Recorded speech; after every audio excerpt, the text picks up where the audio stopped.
Hello. Every human being, for that matter, most living beings, react to some of the prods or triggers that come on their way. The prod or trigger is known as stimulus, and the interaction or the reaction is known as response.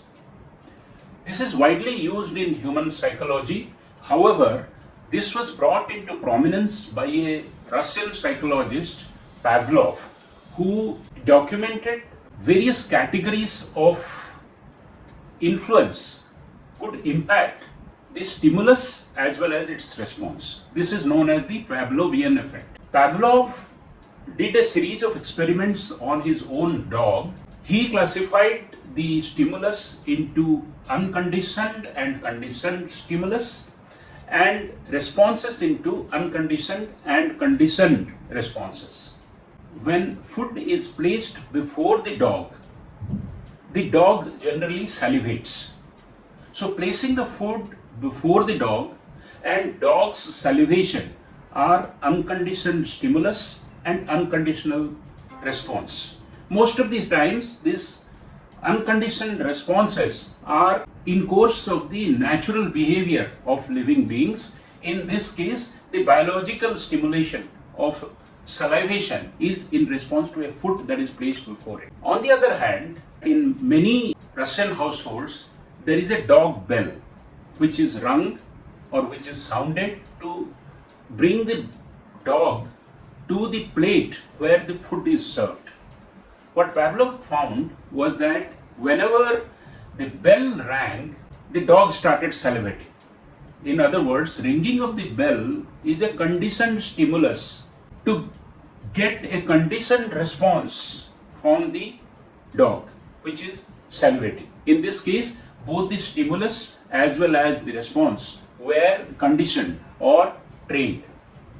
What Pavlov found was also more interesting, that the conditioned response and conditioned stimulus both could be extincted, that is for a long time. If there is no such stimulus, the living being or the respondent could forget about those stimulus. That he also found that there is a relapse or getting back part of the response. That means if a mind is trained, even if it is not used to getting those stimulus for some time, it could get back the stimulus after some time. There could be differentiated stimulus. There could be stimulus in which both sides can play the extent to which the stimulus could be given. The Pavlovian stimulus or the conditioned stimulus or unconditioned stimulus has wide use in financial management, economical theory, as well as human behavior. If an economic indicator is expected to get a response in a particular manner, then irrespective of the factual or substantive nature of such economic indicator, the markets and the response is likely to behave in a stimulated manner. For example, an RBI repo rate hike is expected to bring down the general borrowing level and general economic level.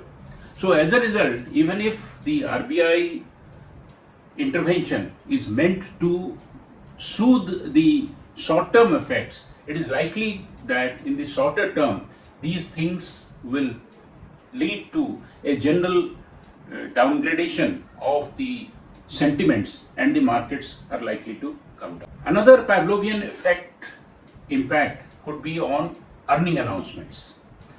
If for a particular company in the last 8 quarters, quarter after quarter, the earnings are on the upswing, it is likely that a mere earning announcement, even if it translates later on to a downward announcement of the earnings, is likely to increase the market sentiment, and the stock prices are likely to go up because of the conditioned response.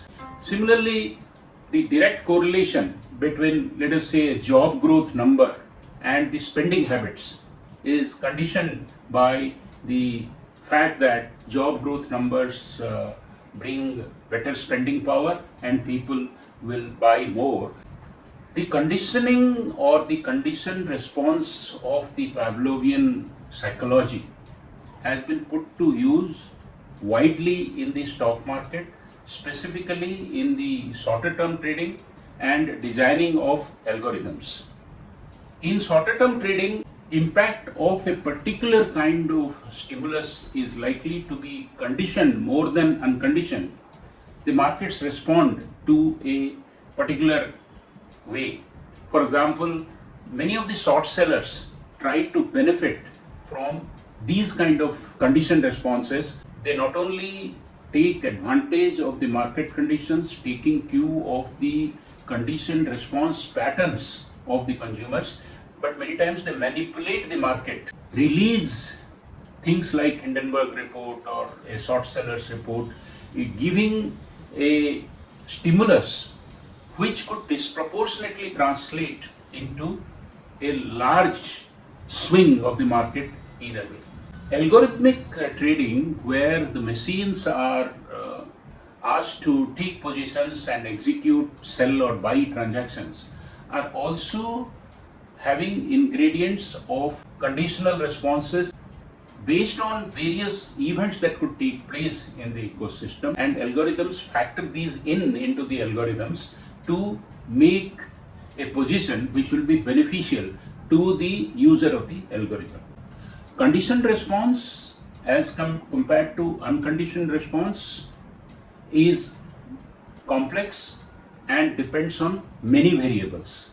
However, once we are aware that something is a conditioned response, we are likely to apply our own filters to understand the situation and make appropriate discounts and adjustments to the opinion that we make.